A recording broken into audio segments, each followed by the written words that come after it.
In a world where magic is considered the norm, four friends decide to go out on one final adventure before leaving the safety of college for the real world.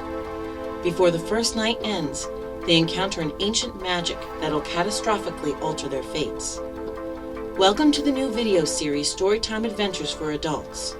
Today we will be reading the prologue from Songs from the Depths by Meg Swanson. Next where the siren dwells, you plow the seas. Their song is death, and makes destruction please. Unbless the man who music wins to stay, nigh the cursed shore, and listen to the lay. In verdant meads they sport, and widen around, lie human bones that whiten all the ground. The ground polluted floats with human gore, and human carnage taints the dreadful shore. An excerpt from Homer's Odyssey. The morning sun sliced across her eyelids. Reluctantly she opened them.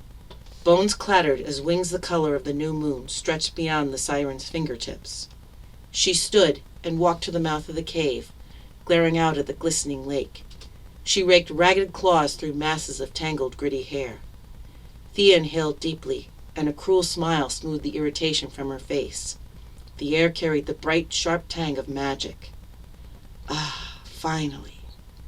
She strode toward the lake's edge, and with an ear-piercing shriek, leapt into the air. Wings outstretched, the siren barrel rolled and angled herself toward the mirror-like surface. The bell jingled above the door. Gus looked up from his newspaper in dismay. Another group of campers had vanished without a trace. Gus had begun tracking the disappearances when they first started happening on the East Coast. He had hoped foolishly that when they stopped, whatever had been hunting those poor people would have been caught. Yet here he was 6 months later reading about more people vanishing.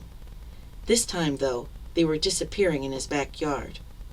Gus knew that these disappearances weren't going to stop until whatever was taking these people found what it was hunting. A group of 20-somethings barreled in, laughing and jostling each other. Gus scrubbed his hands over his face. He had to stop following the news so closely. People went missing every day, and these campers and thru-hikers were no different. But there are just so many of them now, Gus thought, worried that every customer who came in would be the next one to disappear. Excuse me, do you have any Pop-Tarts? Gus stood and limped over to the side of the counter. He pointed in the direction of the appropriate aisle and said, "The far aisle over there has all the supplies I carry for thru-hikers. If you're going to get Pop-Tarts, you might also want to grab a few of the vacuum-sealed tuna packets. They're shelf-stable, have protein, and I hear are a great snack for long hiking days." A girl with black curly hair exploding around a bright blue bandana smiled, turned to someone who seemed to hardly exist on this plane, and pointed. Gus looked behind the first two and watched the boys with them grab as much Gatorade as they could hold. "You might want to trade some of those out for water. Nothing beats actual hydration."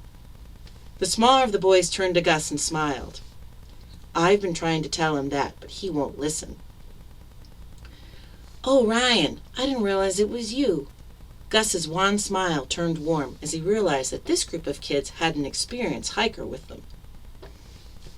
"Hey, Gus, don't worry. I'll make sure we have all the right gear." Gus held up his hands in a gesture of mock surrender and chuckled. He limped back to his stool behind the counter. "I'll let you kids be. I'm here if you have any questions." He sat down heavily. This crew would be safe from whatever was out there. Ryan had been camping on this section of trail since he could walk. His parents used to bring him every summer, and when he was old enough, he had started coming here by himself almost every weekend in the spring and summer. The girl he had spoken to earlier walked up to the cash register while her friends all went out to the bright orange Jeep waiting outside. She had an armload of snacks, matches, and duct tape.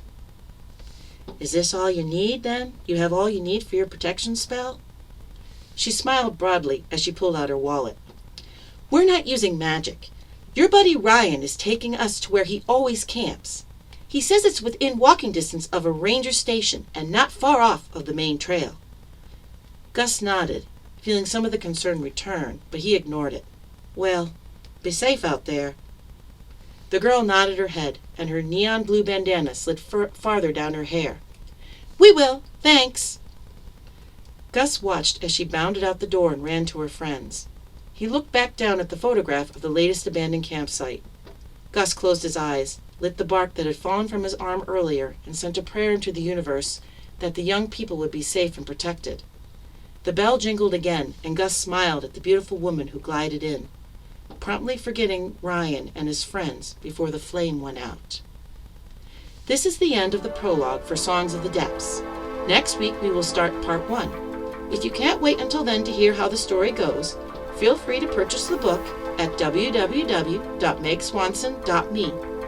To learn more about this video series and the Humanities Evolution videos, feel free to visit my website at www.reneeannhughes.com. If you would like to contribute to these series, please feel free to become a Patreon. Details for joining are on my website, and also please subscribe to this YouTube channel so you won't miss any new videos. Goodbye, and thanks for listening.